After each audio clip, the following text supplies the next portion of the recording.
Hey guys, I'm Matt Joseph Diaz. I work in conjunction with Ravishly.com, and today I want to talk to you about the way that we change. I just got back from a week-long trip to New York for Thanksgiving to see my family and friends. For those of you who might not know, I've been living in the Twin Cities in Minnesota for about 6 months now, and so I was really excited and honestly kind of worried about going back home to visit. But it was such a strange and foreign experience, especially because I brought someone from Minnesota back home with me, so they got to see the way that I was in my natural environment. And I think it's so interesting to look at the way the places we're in change us. This year has been a really important time for me in terms of my own discomfort. I did a lot of things this year that I've been wanting to do for a long time. I got 2 really extensive surgeries that I've been wanting for a long time. I quit a job that I've been working at for 5 years in pursuit of my actual dreams, and I moved out of the only city that I've ever lived in. So yeah, it's just been difficult. But in this time, in moving away and really trying to make it on my own, I've grown so much as an independent person. I didn't have the same family and friends that I've known for huge parts of my life here, so I really had to establish these new connections and try really hard to figure out these new surroundings. St. Paul, Minnesota is not Brooklyn to any extent. And that's not saying one of them is better than the other, they're just really fucking different. And regardless of how adaptable you are or how much you travel, there's always going to be a period where you're uncomfortable because you have to try and learn everything all over again. So for the past 6 months, I've lived on my own for the first time. I started meeting all these new people, I found new jobs, I found new interests. And honestly, for most of the time I've been here, I haven't really enjoyed being here. It's growing pains. It's one of those things you know you need to do because it's good for you, but it isn't enjoyable in the moment. But now I'm really starting to make my way and feel like I'm on my own here. So I'm going back to New York, in the neighborhoods and people in streets that I know. I felt a self-assuredness and a confidence that I haven't had for a long time. And while I was there, I kept having these moments where I looked at myself and I thought, you know who you are here. And I realized then that the confidence there stemmed from being in the place that raised me, but it had nothing to do with who I was as a person. See, the places we go to and the people we surround ourselves with change us constantly. But we are capable of taking those things and moving them to other places and using them to make ourselves and each other better.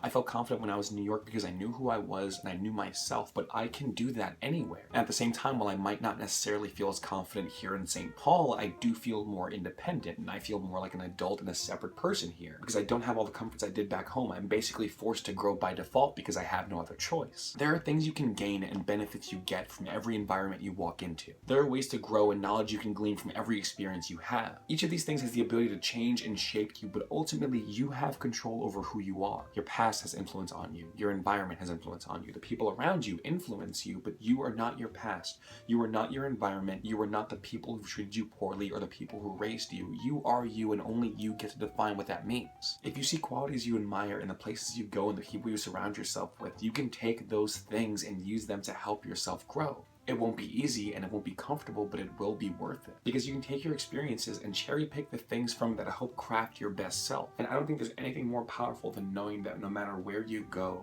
you will always be who you are. Well, I guess that's all for now. Check out Ravishly.com for a bunch of great articles, including stuff that I write. Check out my Instagram, Twitter, Tumblr, Facebook, all at Matt Joseph Diaz. And if you want to find out more stuff I do, check out mattjosephdiaz.com/donate. And I'll see you guys soon. Have a good one.